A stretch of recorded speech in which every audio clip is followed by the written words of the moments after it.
Se uma greve de caminhoneiro e uma greve de produtores agrícolas pararia o país? Essa é a pergunta? Sim, é a resposta. Claro que pararia, só que nós nunca tivemos greve de caminhoneiro de fato nesse país e eu vou explicar. Mas antes vou pedir para que você se inscreva no meu canal, ative as notificações e dê aquele like no vídeo. Ao contrário do que você disse, não foi no governo Dilma. Eu entendo que você considera o governo Temer exatamente o governo Dilma, porque este foi eleito com os votos de Dilma. Faz sentido, mas está errado, porque a Dilma sofreu impeachment, ela saiu. Portanto, a suposta greve de caminhoneiro, que foi na verdade um lockout, e o bloqueio de estradas ocorreu no governo Temer. E aquilo não foi uma greve de caminhoneiro, aquilo foi um bloqueio de rodovias e um lockout onde empresários do setor do transporte não permitiram que seus funcionários trabalhassem. Não foi uma manifestação espontânea e livre. O trânsito não estava livre para quem quisesse trabalhar. Eu não tenho números, mas eu posso suspeitar que 90% dos caminhoneiros trabalhariam se as estradas não tivessem sido obstruídas. E 10% de caminhoneiros, sim, as forças de segurança têm condições de desobstruir as estradas. Garantia constitucional, direito de ir e vir, está na Constituição.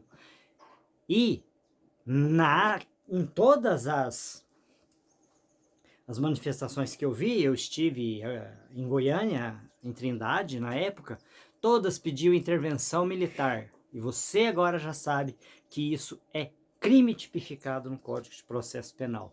Goste ou não da lei, como você disse. Eu não gosto, mas ela existe. Então não interessa.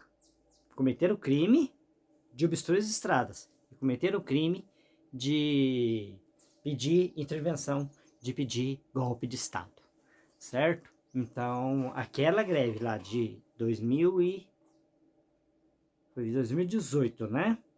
Que ocorreu? Foi 2018. Aquilo não foi greve de caminhoneiro, ok? Aquilo foi uma bagunça generalizada. Inclusive, tinha político lá disfarçado de caminhoneiro que hoje é deputado federal. Não é verdade? Então, não é.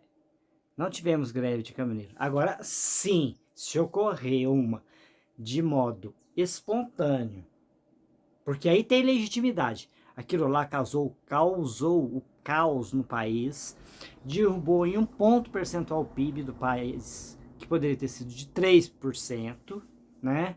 O que deixaria o governo que você adora com mais vergonha, porque sem caos nenhum, sem nada, em 2019 teve um PIB pífio, né? Não conseguiu entregar algo interessante. Se não tivesse atrapalhado naquela movimentação política que teve, foi chamado de greve de caminhoneiro, que na verdade foi obstrução de estradas, e claro, o caminhoneiro não iria arriscar colocar o seu caminhão, a sua ferramenta de trabalho valiosa para ser destruída ali, porque poderia ocorrer. Então não foi um movimento pacífico para começo de conversa, tá? Tinha crime pedindo intervenção militar, e nesses moldes, se ocorrer, eu desconfio que essas pessoas poderão ser punidas novamente, como os do dia 8 de janeiro, certo? Então, portanto, esse povo deve pensar antes. E você diz que a justiça não tem medo de nada. E a justiça não pode ter medo de nada mesmo. Porque o dia que a justiça tiver medo de cumprir a lei, aí o país já foi pro buraco mesmo. Aí não tem solução. Se a justiça não tiver coragem de executar as leis, de pôr as leis, de fazer que se cumpra as leis, aí é a falência total do país, né? Aí você concorda que não tem mais o que fazer. Aí você concorda que Como dizia a música do Tião Carreiro Pardini, a vaca já foi pro brejo.